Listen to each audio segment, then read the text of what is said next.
네,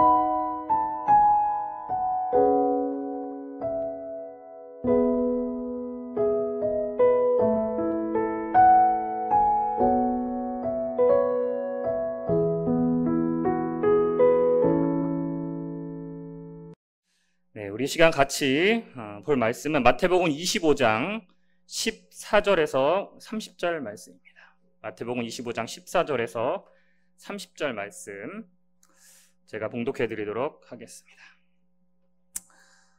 또 어떤 사람이 타국에 갈제 그 종들이 불러 자기 소유를 맡김과 같으니 각각 그 재능대로 하나에게는 금 5달란트를, 하나에게는 2달란트를, 하나에게는 1달란트를 주고 떠났더니 5달란트 받은 자는 바로 가서 그것을 장사하여 또 5달란트를 남기고 2달란트 받은 자도 그같이 하여 2달란트를 남겼으되 1달란트 받은 자는 가서 땅을 파고 그 주인의 돈을 감추어 두었더니 오랜 후에 그 종들의 주인이 돌아와 저희와 회개할세 5달란트 받은 자는 5달란트를 더 가지고 와서 가로되 주여 내게 5달란트를 주셨는데 보소서 내가 또 5달란트를 남겼나이다. 그 주인이 이르되 잘하였도다 착하고 충성된 종아 네가 작은 일에 충성하였음에 내가 많은 것으로 네게 맡기리니 내 주인의 즐거움에 참여할지어다 하고 2달란트 받았던 자도 와서 가로되 주여 내게 2달란트를 주셨는데 보소서 내가 또 2달란트를 남겼나이다. 그 주인이 이르되 잘하였도다 착하고 충성된 종아 네가 작은 일에 충성하였음에 내가 많은 것으로 네게 맡기리니 네 주인의 즐거움에 참여할지어다 하고 1달란트 받은 자도 와서 가로되 주여 당신은 굳은 사람이라 심지 않은 데서 거두고 해치지 않은 데서 모으는 줄을 내가 알았으므로 두려워하여 나가서 당신의 달란트를 땅에 감추어 두었었나이다. 보소서 당신의 것을 받으셨나이다. 그 주인이 대답하여 가로되 악하고 게으른 종아 나는 심지 않은 데서 거두고 해치지 않은 데서 모으는 줄로 네가 알았느냐? 그러면 네가 마땅히 내 돈을 추리하는 자들에게나 두었다가 나로 돌아와서 내 본전과 별리를 받게 할 것이니라 하고 그에게서 그 1달란트를 빼앗아 10달란트 가진 자에게 주어라. 무릇 있는 자는 받아 풍족하게 되고 없는 자는 그 있는 것까지 빼앗기리라. 이 무익한 종을 바깥 어두운 데로 내어 쫓으라. 거기서 슬피 울며 이를 갈미 있으리라 하니라. 아멘. 네, 봉독해드린 마태복음 25장 14절에서 30절 말씀을 통해서 달란트를 귀히 여기자, 달란트를 귀히 여기자라는 제목으로 말씀을 증거하겠습니다. 봉독해드린 이 내용은 여러분들이 읽어만 보셔도 충분히 이해가 될 내용입니다. 그런데 오늘 이 마태복음 25장의 본문 앞서에 나와 있는 내용은 1절부터 보시게 되면 신랑을 맞으러 나간 10처녀에 관련된 이야기입니다. 신랑을 맞으러 나간 이 10처녀 중에 5처녀는 슬기로운 자여서 신랑을 맞이하였고 미련한 5처녀는 준비하지 못해서 등은 있었지만 기름을 준비하지 못해서 신랑을 맞이하지 못했던 그런 내용입니다. 하지만 이것은 단순히 처녀가 신랑을 맞으러 나간 것이 아니라 바로 신랑으로 비유된 천국에 들어갈 그 내용을 말하고 있는 것이죠. 바로 이 이어서 나오는 오늘 본문에 나오는 내용도 마찬가지로 예수님께서 이 달란트의 비유를 통하여서 어떠한 자들이 천국에 들어갈 것이고 어떠한 자들은 천국에 들어가지 못할 것인가에 대해서 예수님께서 비유로 하신 말씀입니다. 오늘 이 증거된 말씀을 듣는 사랑하는 여러분들은 진정 이 성경에서 요구하는 모든 것들을 갖춰서 천국에 들어가는 축복을 얻으시기를 원합니다. 네, 그럼 우리 본문 말씀 우리 한번 보도록 하겠습니다. 14절 말씀해 보시면 또 어떤 사람이 타국에 갈제 그 종들을 불러 자기 소유를 맡김과 같으니 그랬어요. 실제로 이 사건이 있었던 것이 아니라 뭐라는 거예요? 예수님께서 비유를 베풀어서 설명을 하는 우리 좀 전에 얘기했듯이 천국에 들어갈 자들에 대한 이야기인 거예요. 그러니까 어떤 사람이라고 한 것은 실제로 존재하는 것이 아니라 바로 하나님으로 비유된 하나님의 말씀을 어떻게 따르고 순종했는지에 대해서 바로 이야기하는 겁니다. 그래서 어떤 사람이 타국에 갈지 그 종들을 불러 자기 소유를 맡김과 같으니. 그러니까 자기 소유를 맡겼다는 것은 꼭 돈을 의미하는 것이 아니라 바로 이 땅에서 하나님의 나라를 이루는 그 뜻을, 그 섭리를 바로 맡기고 갔다라는 것입니다. 15절에 각각 그 재능대로 하나에게는 금 5달란트를, 하나에게는 2달란트를, 하나에게는 1달란트를 주고 떠났더니 라고 말하고 있습니다. 여기서 뭐를 줬대요? 그 재능대로 달란트를 줬다라고 얘기합니다. 자, 근데 여기에 5달란트, 2달란트, 1달란트 이렇게 줬다라고 하죠. 자, 그럼 이 달란트가 어느 정도의 금액을, 어느 정도의 상당의 금액을 말하고 있느냐? 한 달란트는 3,000 세겔을 지칭하고 있어요. 3,000세겔. 1세겔은 뭐냐면은 하루 품삯을 얘기합니다. 그러니까 뭐예요? 3,000일 일했을 때의 품삯인 거예요. 그러니까 이것을 우리가 환산해 보면은, 대충 환산해 보면 한 3억에서 5억에 해당하는 금액입니다. 한 달란트가. 그러면 5달란트를 받은 자는 얼마큼이에요? 적어도 뭐 10억, 20억 넘는 그러한 돈을 맡겼다라고 볼 수가 있는데, 이것이 실제적인 돈의 가치를 말하는 것이 아니라 5달란트, 2달란트, 1달란트는 뭔가 금액 이렇게 보지 말고 5개, 2개, 1개의 개수를 보지 말고 뭐라고 했어요? 처음에 그 재능대로라고 했잖아요. 그렇죠? 그러니까 뭐예요?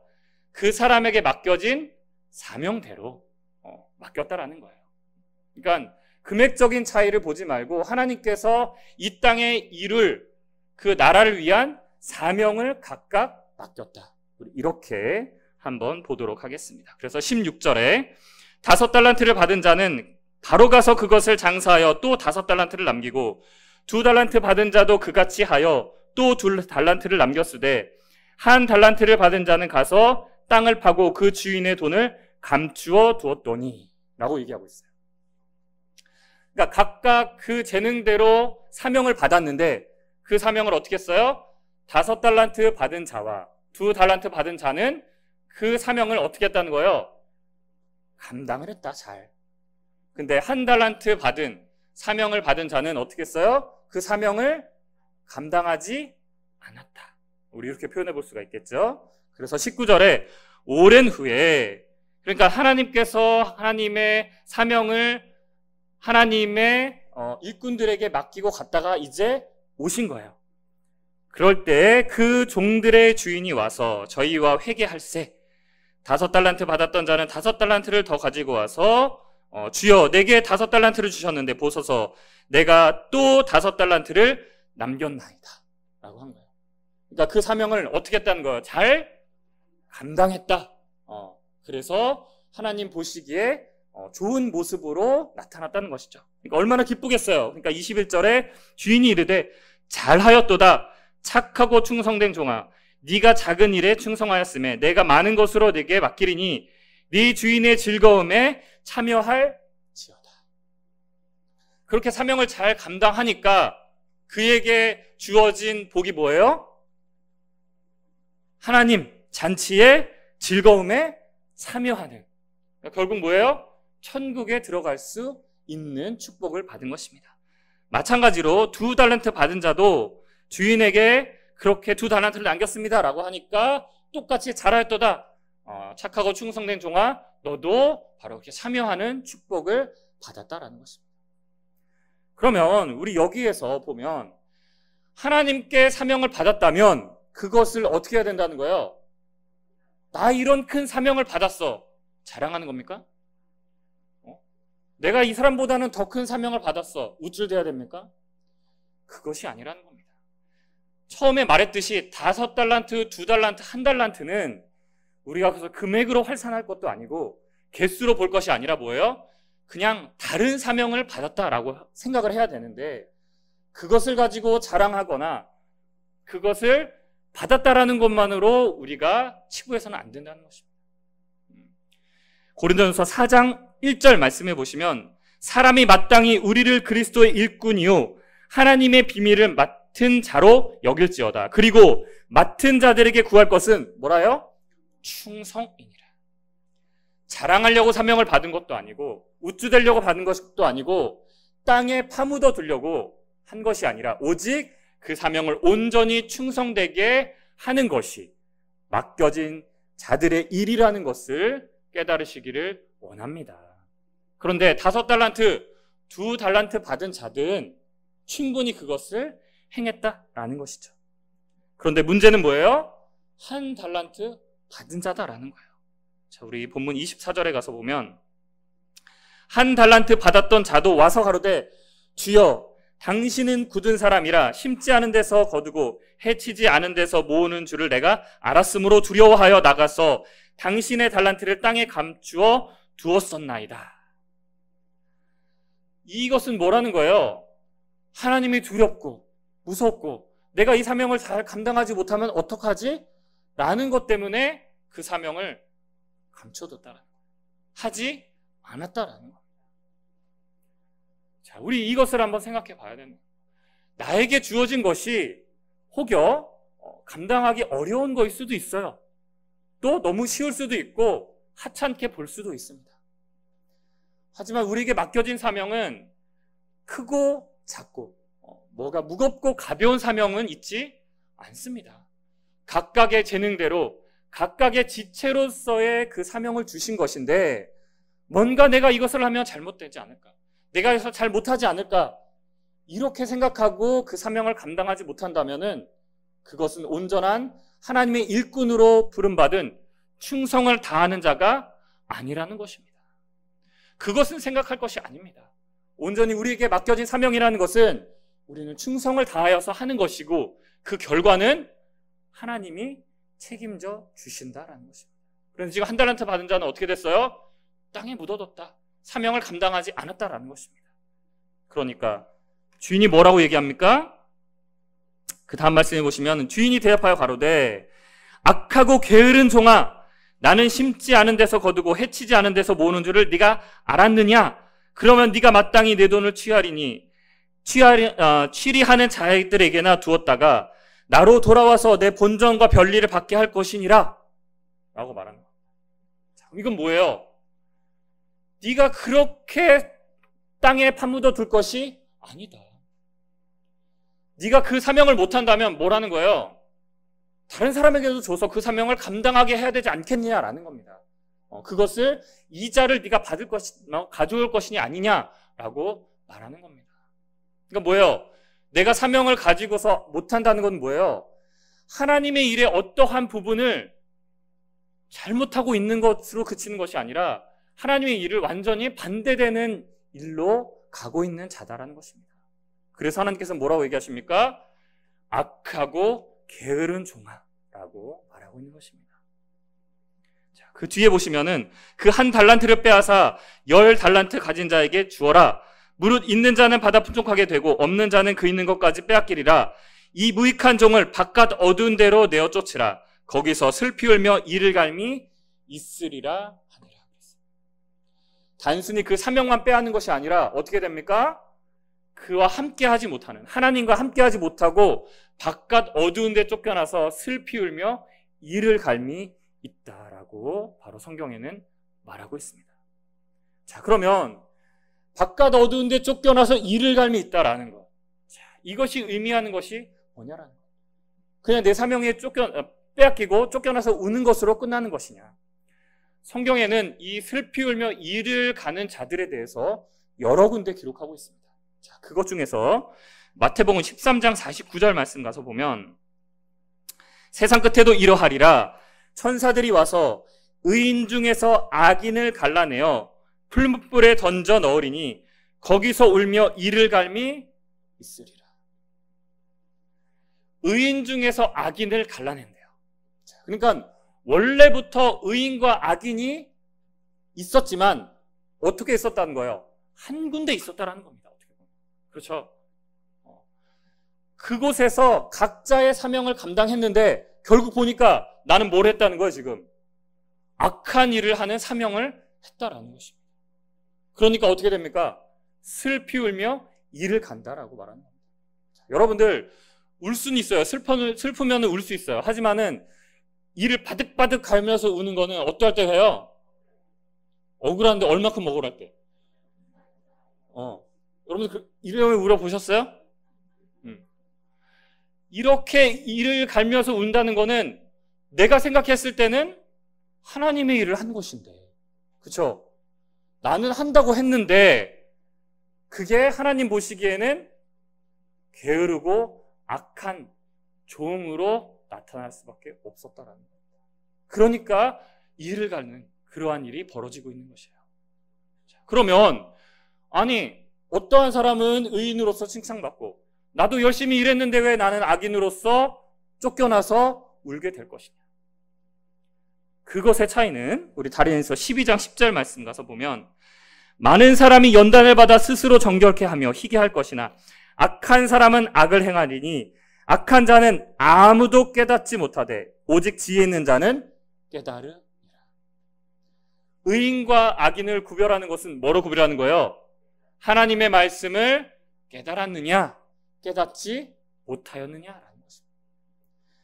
모두가 하나님의 일을 한다, 하나님의 사명을 한다라고 하지만 어떠한 사람은 의인은 하나님의 말씀을 온전히 깨닫고 그 사명을 감당하는 것이고, 어떠한 사람은 나도 사명을 받았다라고 하지만 하나님의 말씀을 알지 못하니까, 깨닫지 못해서 그 행하는 사명이 어떻다는 거예요? 하나님의 일과 반대되는 일을 하고 하나님의 사명을 감당하지 못하는 자로 나타날 수밖에 없다라는 것입니다. 바로 이렇게 갈라지는 역사가 바로 하나님의 섭리라는 것을 여러분들 깨달으시기를 원합니다. 그렇다면 우리에게 주어진 것은 뭐예요? 하나님의 뜻이 무엇인지 바로 알고 그 사명을 감당하는 자로 나타나야 할 줄로 믿습니다. 바로 그것은 예수님께서 5달란트, 2달란트, 1달란트 받은 자가 그것을 어떻게 사명을 감당했는지를 비유로서 보여주고 계셨다라는 것입니다. 자, 그러면 우리는 어떻게 사명을 감당하는 그런 모습으로 나타날지 우리 성경의 인물로 한번 보도록 하겠습니다. 자, 그러면 사명을 감당하는 거에 있어서 사명을 잘 감당하는 사람이 있을 것이고, 그렇죠? 사명을 잘 감당하지 못한 사람이 있을 것이고, 또 한 사람이 있어요. 사명을 잘 감당했는데 그 사명이 어떤 사명이었어요? 하나님을 대적하는 사명을 너무 잘 감당한 사람. 자, 우리 이 세 부류를 한번 알아보도록 하겠습니다. 자, 먼저 맡겨진 사명을 잘 감당한 사람은 누구냐? 자, 우리 사도행전 20장 24절 말씀 보겠습니다. 나의 달려갈 길과 주 예수께 받은 사명, 곧 하나님의 은혜의 복음 증거하는 일을 마치려 하면은 나의 생명을 조금도 귀한 것으로 여기지 아니하노라. 자, 지금 이게 누가 하는 얘기죠? 그렇죠. 사도 바울이 하는 고백입니다. 이제 그의 사명을 거의 끝마쳐 가는 그때 그가 하는 고백이에요. 사도 바울이 처음부터 예수님을 증거하는 자였나요? 그는 예수를 믿는 기독교인을 잡아서 옥에 가두고 죽이는 일이 그의 사명이었어요. 그거에 누구보다 열심이었던 자가 바울이었습니다. 근데 그 자가 다메섹에 그리스도인이 있다라는 첩보를 접수하고 그들을 잡으러 가는 중에 다메섹 도상에서 바로 예수님을 만나게 되죠. 그래서 예수님을 잡아 죽이던 그 자가 오히려 예수님을 전하는 자로 180도 그 사명이 바뀌는 자로 나타나게 됩니다. 그의 사명의 모든 것들을 우리가 다 알 수는 없지만 기록에 되어 있는 것만 보더라도 그는 어떠한 삶을 살았습니까? 엄청나게 매를 맞고요, 돌을 맞게 되고요, 옥에 갇히고요, 죽게 되는 수많은 일들을 겪으면서도 그는 그 사명을 어떻게 했습니까? 끝까지 지켰다라는 것입니다. 그러니까 뭐라고 고백합니까? 나의 달려갈 길과 주 예수께 받은 사명, 곧 하나님의 은혜의 복음 증거하는 일을 마치려 하면은 나의 생명을 조금도 귀한 것으로 여기지 아니하였다라고 고백하고 있습니다. 여러분들 이렇게 할 수 있겠습니까? 아무도 없으신가요? 물론 목숨까지 내어놓고는 하지 않겠지만 우리에게도 받은 그 사명을 진짜 내가 이 사명을 끝까지 지킴에 있어서 내 생명을 좀 더 버림에 있어서도 이 사명을 감당해야겠다라는 그런 믿음은 있어야 되지 않겠습니까? 그래야겠죠? 그렇게 했을 때 이 사도 바울이 어떻게 됐습니까? 어떻게 보면 예수님은 십자가에 달리시고 부활하시고 승천하셨지만 이 기독교를 끝까지 이 세계 전국에 세계에 전파한 것은 바로 사도 바울이다라고 해도 과언이 아닙니다. 이 신약 성경의 3분의 2 이상을 쓴 것이 바로 이 사도 바울 아닙니까? 그가 이렇게 할 수 있었던 것은 그 사명을 진짜 지킴에 있어서도 그의 생명을 조금도 지키려고 하지 않았다는 그 고백에 다 담겨 있는 것이다라는 것입니다. 바로 사랑하는 여러분들도 바로 여러분들에게 맡겨진 사명, 왜 나에게 이런 작은 사명을 주셨지? 그렇게 볼 것이 아닙니다. 그 사명을 여러분들이 온전히 감당한다면 더 큰 사명도 받을 수 있는 것이고 더 많은 사명도 받을 수 있다라는 것, 여러분들 꼭 마음에 새기시기를 원합니다. 자, 그러면 이렇게 맡겨진 사명을 잘 감당한 것은 수많은 선지자들도 있습니다. 그런데 그 사명을 감당하지 못한 사람도 있다라는 것입니다. 자, 우리 사울과 같은 이름의 사람, 이스라엘의 초대왕 누구죠? 사울 왕이 있습니다. 사울 왕은 그 전까지 이스라엘의 왕정이 시작되기 전까지는 사사 시대였습니다.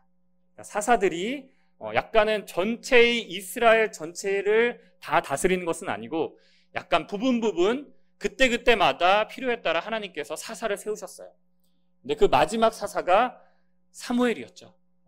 사무엘을 통하여서 그래도 나름의 이스라엘 전 지역을 통치하고 있었는데 백성들이 어떻게 했습니까? 이스라엘 백성들이 왕 세워달라고 하나님께 부탁을 했었어요.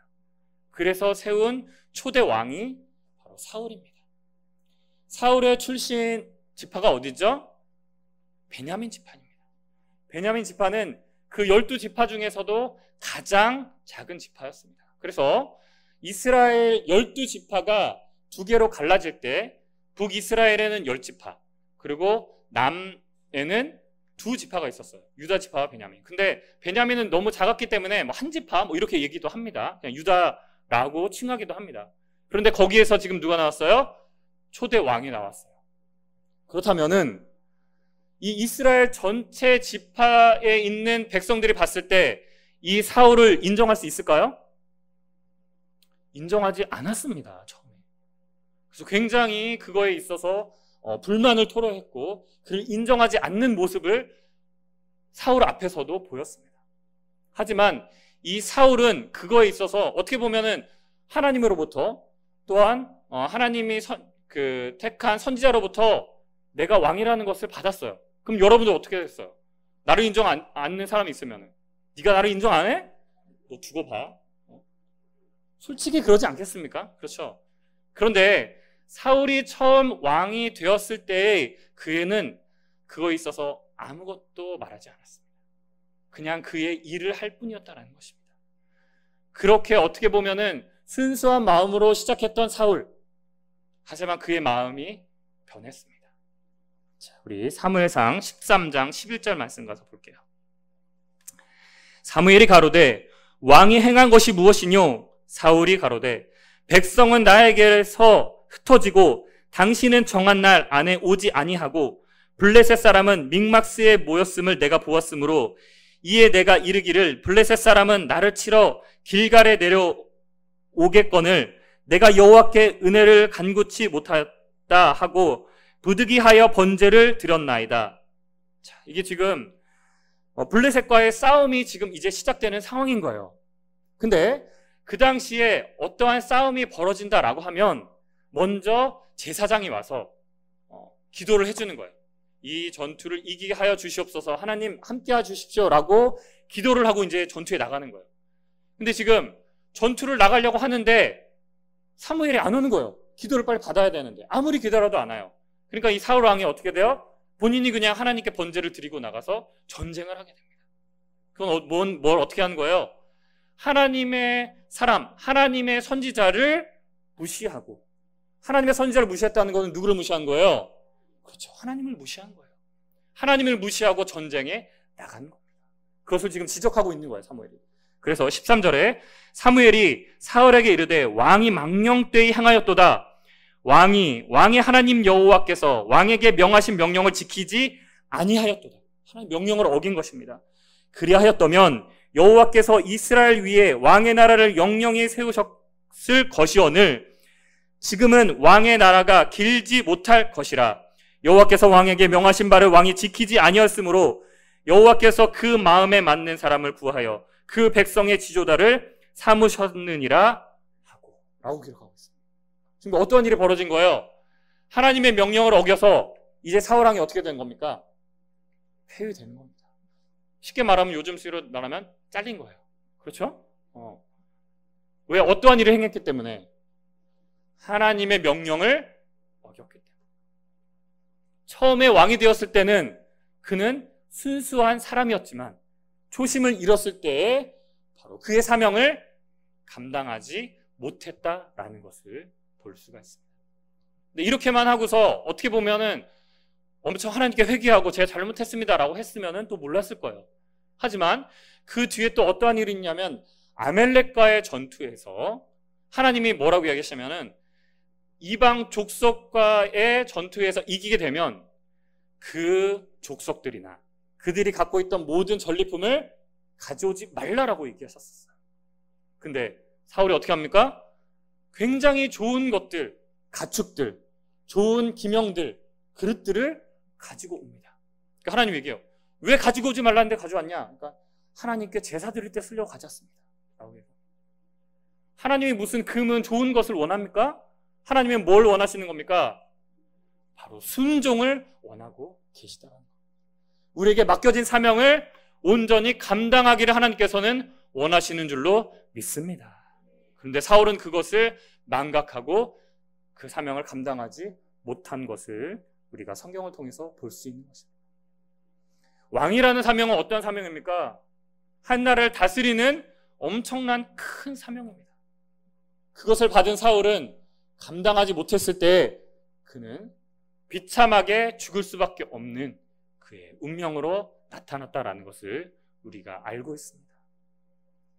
우리가 큰 사명을 받았다, 작은 사명을 받았다 말할 수는 없지만 어쨌든 이 조직 안에서 그런 걸 받았다고 자랑할 것이 아니면 뭐라는 거예요? 그 사명을 감당하지 못하면 그에 맞는 또한 심판도 또한 감당해야 된다라는 거. 여러분 마음에 새기시기를 원합니다. 자, 우리 잠언서 16장 1절 말씀 보겠습니다. 마음의 경영은 사람에게 있어도 말의 응답은 여호와께로서 나느니라. 자, 이것은 무슨 말이냐면 계획은 사람이 하지만 그 결정을 이끌어 주시는 분은 누구라는 거예요? 하나님이다, 주님이다라는 것입니다. 우리가 온전히 하나님의 뜻을 하고자 한다면은 우리가 계획을 세웠어요. 하지만 하나님께서 하나님의 뜻대로 우리가 하려고 한다면은 이끌어 주신다라는 것입니다. 그 뒤에 말씀 보시면 사람이 자기의 행위가 자기 보기에는 모두 깨끗하여도 여호와는 심령을 감찰하시느니라. 사울이 좋은 것으로 하나님께 제사 드리려고 가져왔다고 하지만 그 마음을 감찰하시는 하나님 봤을 때는 뭐라는 거예요? 사울은 자기의 사리사욕을 채우기 위해서, 자기 욕심을 채우기 위해서 가져온 것이지 하나님을 위해서 가져온 것이 아니다라는 거예요. 여러분들의 사명을 감당하는 것이 나를 드러내기 위해서, 내가 뭔가 보이기 위해서 하는 그런 일이라면 하나님이 여러분들의 그 마음을 다 감찰하신다면은 여러분들이 그 사명을 어떻게 보면은 잘 감당한 것처럼 보이지만 하나님 보시기에는 또 아닐 수도 있다는 것입니다. 온전히 하나님의 뜻대로 사명을 감당하는 여러분들로 나타나시기를 원합니다. 자, 우리 세 번째. 자, 사명은 잘 감당했는데 그 사명이 어떠한 사명이다? 잘못된 사명이다. 자, 우리 요한복음 13장 26절 말씀 보겠습니다. 예수께서 대답하시되 내가 한 조각을 찍어다가 주는 자가 그니라 하시고 그 한 조각을 찍으셔다 가롯 시몬의 아들 유다를 주시니 조각을 받은 후 곧 사단이 그 속에 들어간지라. 이에 예수께서 유다에게 이르시되 내 하는 일을 속히 하라 하시니. 자, 지금 이 장면은 언제냐면은 예수님께서 이제 운명하실 전날이에요. 그래서 제자들과 마가의 다락방에서 마지막 만찬을 하시는 장면입니다. 떡을 나누고 포도주를 나누면서 대화를 합니다. 그런데 예수님께서 떡을 떼다가 누구에게 주셨어요? 조각을 가롯 유다에게 주셨어요. 그러면서 뭐라고 얘기합니까? 네 일을 속히 행하라 하니까 가롯 유다가 나갔어요. 그래서 뭘 했습니까? 은 30에 예수님을 팔게 됩니다. 가롯 유다는 그의 사명을 어떻게 한 거예요? 잘 감당했어요. 근데 그 사명이 어떤 사명이었습니까? 예수님을 십자가에 못 박는 일에 가담하는 그러한 사명을 감당했다는 것입니다. 마태복음 26장 24절 가서 볼까요? 인자는 자기에게 대하여 기록된 대로 가거니와 인자를 파는 그 사람에게는 화가 있으리로다. 누굽니까? 가롯 유다는 화가 있을 것이다. 그 사람은 차라리 나지 아니었다면 제게 좋을 뻔하였느니라. 그렇지 않습니까? 어떻게 보면은 예수님의 모든 그 뜻은 성경에 기록된 대로 십자가에 못 박히는 것은 정해진 것이었어요. 그렇죠? 하지만 그 못 박는 일에, 예수님을 파는 일에 여러분들 하라고 하면 하겠습니까? 누구도 하지 않을 거예요. 그런데 어떻게 돼요? 가롯 유다는 그 일을 너무나 잘 감당했다. 그러니까 예수님께서 뭐라고 합니까? 저는 나지 않으면 더 좋았을 뻔하겠다라고 말씀하는 것을 말하고 있습니다. 그런데 모르겠어요. 이것이 어떠한 의미인지 가롯 유다에게 예수님께서 얘기하십니다. 25절에 보면 예수를 파는 유다가 대답하여 가로되 랍비여 내니까 대답하시되 네가 말하였도다. 이건 뭡니까? 자기의 사명을 어떻게 보면 알고 있었다라는 거예요. 그렇죠? 자, 우리가 어떠한 일에 있어서 하나님의 일을 한다, 하나님의 사명을 한다, 정말 우리가 이거는 심각하게 생각해 봐야 됩니다.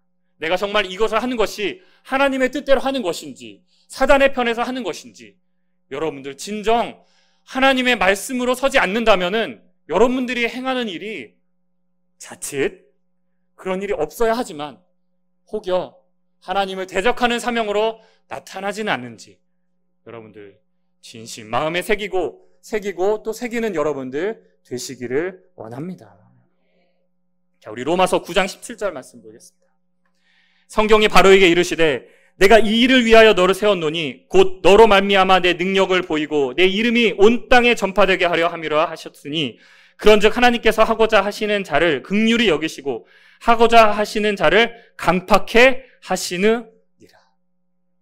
그러니까 어떻게 보면은 하나님 보시기에는 이 사람이 어떠한 일을 할지, 이 사람이 진정 하나님의 뜻대로 행할지 안 할지 하나님은 알고 계셔요. 왜? 하나님 전지전능하신 분이고 알파와 오메가 되시는 분 아닙니까? 그렇죠? 하지만 우리는 몰라요. 우리는 그러니까 어떻게 돼요? 진정 하나님의 말씀대로 우리가 섰는지 하나님의 뜻대로 행하는지 항상 나 자신을 돌아보고 나 자신이 정말 그 길로 가는지 노력해야 한다라는 것입니다. 근데 하나님께서는 하고자 하는 자에게는 어떻게 돼요? 더 할 수 있는 능력을 주시고 또 강팍해 해서 하나님을 대적하는 자에게도 힘을 주신다라는 겁니다. 굉장히 무서운 말씀이죠. 여러분, 진정 여러분은, 여기 계신 분들은, 이 말씀을 듣는 여러분들은 진정 하나님 편에서 하나님의 뜻대로 행하는 참된 사명을 감당하는 자로 나타나기를 원합니다. 자, 마지막 계시록에도 마찬가지로 똑같이 구원받을 사명을 감당하는 자와 심판받을 사명을 감당하는 자로 나타나고 있습니다. 우리 계시록 13장 5절 말씀 보면 또 짐승이 큰 말과 참단된 말을 하는 입을 받고 또 42달 일할 권세를 받으니라. 좌우 다 떼고 일단 이것만 보더라도 뭐예요? 짐승으로 출현하는 하나님을 대적하는 사단의 무리가 얼만큼의 권세를 받아요? 42달 일할 권세를 받아요. 그때는 어떠한 시대입니까? 짐승이 이 시대를 좌지우지하는 시대예요. 어떻게 보면 그들의 날인 거예요. 그들은 신나게 어떻게 보면은 하나님을 대적하는 일을 행하게 됩니다. 어떠한 브레이크도 걸리지 않고 아무도 그들을 대적할 수 없는 무시무시한 짐승의 시대가 도래하게 되는데, 그곳에 함께하는 자들은 결국은 어떻게 됩니까? 42달은 신나게 그들의 사명을 감당할지 몰라도 결국 그들은 하나님의 심판에 받을 수밖에 없다는 것을 우리가 알 수 있지 않습니까? 바로 그때 하나님 편에 서서 하나님께 인침받은 자들은 마지막 하나님께서 주시는 계시록의 축복을 다 받을 수 있는 자로 나타나는 것을 우리 잘 알고 있습니다. 사랑하는 성도 여러분들, 우리 마지막 하나님의 뜻을 이루고자 우리 이 자리에 모이지 않았습니까? 그 사명들, 어떠한 사명을 받았든 혹여 지금은 조금 여러분들 내려놓지는 않았는지, 나에게 주어진 하나님의 사명은 무엇인지 여러분들을 되돌아보면서 진정 마지막 이 시대에 하나님께서 이 땅에 하나님의 나라, 그리스도의 나라를 이룰 때 여러분들에게 주신 그 사명 하나하나를 진정 하나님 편에 서서 온전히 감당함으로 이 시대에 하나님께서 주시고자 하는 성경의 모든 축복을 받는 진정한 여러분들로 나타나시기를 진심으로 바랍니다. 네, 오늘 말씀을 마치겠습니다. 고맙습니다.